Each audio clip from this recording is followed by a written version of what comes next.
سعودی حکومت کا فیصلہ تبلیغی جماعت ہو یا کسی بھی جماعت کے متعلق کہ انہیں آنے کی اجازت دی جائے یا نہ دی جائے، یہ اس ملک کا انٹرنل معاملہ ہے، اس ملک کا حکومتی فیصلہ ہے، اس ملک کا انٹرنل سیکیورٹی پر لیا گیا وہاں کی حکومت، وہاں کے بادشاہ کا فیصلہ ہے، جس کے اوپر اس ملک کے لوگ ہوں یا دوسرے ملک کے لوگ ہوں کسی بھی قسم کی دخل اندازی کر ہی نہیں سکتے۔ رہی بات تبلیغی جماعت کی، چاہے ان کے عقائد یا ان کے اعمال جو بھی ہوں، میرا عقیدہ ہے کہ تبلیغی جماعت کے تمام لوگ الحمدللہ مسلمان ہیں، اور مسلمان ہونے کے ناطے تبلیغی جماعت ہو یا محمد بن سلمان ہو، سعودی عرب میں رہنے والے مسلمان ہو یا ہندوستان میں رہنے والے مسلمان ہو یا دنیا کی کسی بھی خطے میں رہنے والے مسلمان ہو، تمام مسلمانوں کے ساتھ ساتھ تبلیغی جماعت کے مسلمانوں کے لیے ان کا مال، ان کی عزت اور ان کی جان، نبی صلی اللہ علیہ وسلم نے فرمایا ہمارے قریب ایسی محبوب ہونی چاہیے جیسے مکہ شہر محبوب ہے، جیسے ذی الحج کا مہینہ محبوب ہے، اور جیسے 10 ذی الحج کا دن قربانی کا دن محبوب ہے، ویسے ہمارے قریب تبلیغی جماعت اور تمام مسلمانوں کی عزت، ان کی مال اور ان کی جان محبوب ہے، اور الحمدللہ اللہ کی ہدایت سے رہے گی۔ کوئی بھی جماعت ہو، چاہے تبلیغی جماعت ہو، جماعت اسلامی ہو، اہل حدیث ہو، کوئی بھی جماعت ہو یا کوئی بھی جماعت کا فرد ہو یا کوئی مسلمان ہو، اگر اس ملک ہندوستان کے سیکیورٹی کے خلاف کوئی کام کرے گا، ہندوستان کے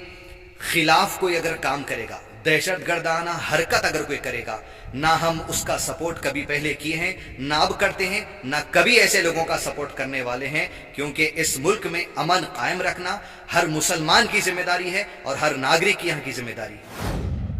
سعودی عرب میں ڈانس ہو گیا یا بے حیائی بات ہو گئی تو لوگ ایسے کہہ رہے ہیں جیسا کبھی یہاں گناہ کرے نہیں ویسا، یا کبھی انہوں نے ایسا گناہ اپنے علاقوں میں دیکھا ہی نہیں۔ بچپن سے جب سے ہوش سنبھالے سب کے سب دیکھ رہے ہیں، وہاں کے لوگ ہوش سنبھالے جب سے وہ چیز نہیں دیکھ رہے تھے، آج 2021 میں ان کو وہ منظر دیکھا تو دنیا سمجھ رہی دیکھو گناہ دنیا میں صرف ان کے پاس ہی ہو رہا، ان کے علاوہ کسی اور کے پاس نہیں ہو رہا۔ یہ ایسا تصور پیش کیا جا رہا ہے، افسوس کہ مسلمانوں کے عیبوں کو اچھال رہے ہیں ایسے جیسے گناہ ان کے علاوہ کسی دنیا میں کیا ہی نہیں۔ گناہ تو ہر ایک سے ہوتا ہے، کل بنی آدم خطاؤن، آدم علیہ السلام کی اولاد خطا کار ہیں، گناہ تو ہر ایک سے ہوتا ہے، لیکن صرف سعودی عرب میں لوگ ناچ رہے ہیں وہی گناہ ہو رہا ہے، آپ جو کر رہے ہیں وہ گناہ نہیں ہو رہا، ایسا تو نہیں ہے نا۔ آپ سے بھی گناہ ہو رہا ہے، ان سے بھی گناہ ہو رہا ہے، گناہوں کے اوپر پردہ ڈالیے، عیبوں پر پردہ ڈالیے، لیکن وہ گناہ کرنے سے کیا اسلام سے خارج ہو گئے؟ وہی گناہ جو وہاں لوگ کر رہے ہیں ناچ گانے کا، یہاں کے لوگ تو برسوں سے کر رہے ہیں، کیا یہ لوگ بھی اسلام سے خارج ہو گئے؟ اسلام سے تو کوئی خارج نہیں ہوا، لیکن ہر ایک کو چاہیے کہ اپنے اعمال کی اصلاح کرے، بے حیائی سے بچے، چاہے وہ سعودی عرب میں رہنے والے ہو یا ہندوستان میں رہنے والے ہو۔ ہم میں سے ہر مسلمان کو چاہیے کہ ہر قسم کی بے حیائی سے اپنے آپ کو محفوظ رکھے اللہ کی رضا حاصل کرنے کے لیے۔ سعودی عرب میں جو حالات آج نظر آ رہے لوگوں کو، لوگ جن جن ملکوں میں رہ رہے ہیں وہاں صدیوں سے ایسے حالات چل رہے ہیں،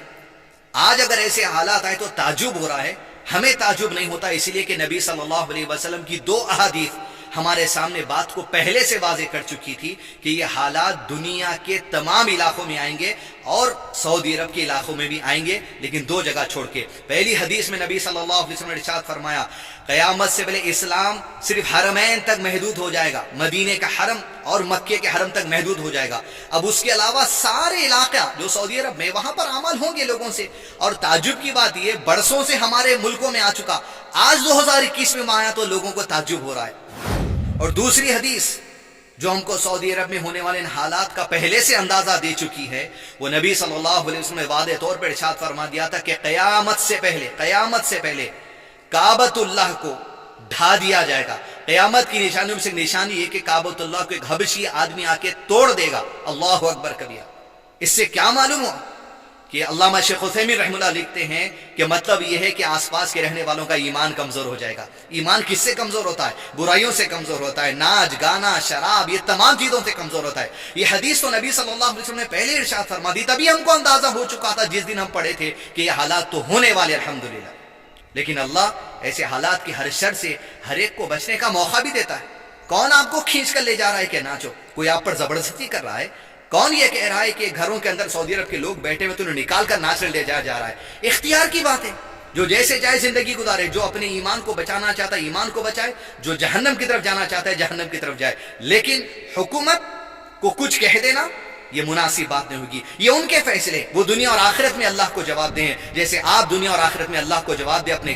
گھر کے باہر کے معاملات کے لیے. ہم میں سے ہر ایک کو چاہیے کہ علم حاصل کریں، اپنے عمل کا جائزہ لیں، رب کو راضی کرنے کی کوشش کریں. مسلمانوں کے جو عیب ہیں اچھالنے سے پہلے خود اپنے عیب کو دیکھیں. حکمرانوں کے خلاف ایسی باتیں کہہ دینا جس کی وجہ سے فتنہ بن سکتا ہے، ایسے فتنے سے اپنے آپ کو جو سو بچنے کی، محفوظ رکھنے کی کوشش کریں اور اللہ کی رضا حاصل کرنے کی کوشش کریں. یہ میرا پیغام اس ویڈیوز کے ذریعے علماء سے بھی ہے، عام عوام سے بھی ہے، بالخصوص جہلا سے ہیں جو علم رکھتے ہوئے علماء کے پاس کتابوں میں، مدارس میں جہالت کی باتیں کرتے ہیں. انٹرنیٹ کی دنیا پہ آ کر کسی حکومت کے حاکم کو کہہ دینا جبکہ وہ مسلمان ہیں، تو آپ مسلمان کو کہہ رہے ہیں جو آپ کا اختیار نہیں ہے. اصلاح کرنے کا ایک طریقہ ہے. وہاں کے علماء نہیں بولتے کیا سعودی عرب کے؟ بولنے کے طریقے سے بولتے ہیں. آپ کی فکر کریے، آپ کے گھر کی فکر کریے، آپ کے اعمال کی فکر کریے.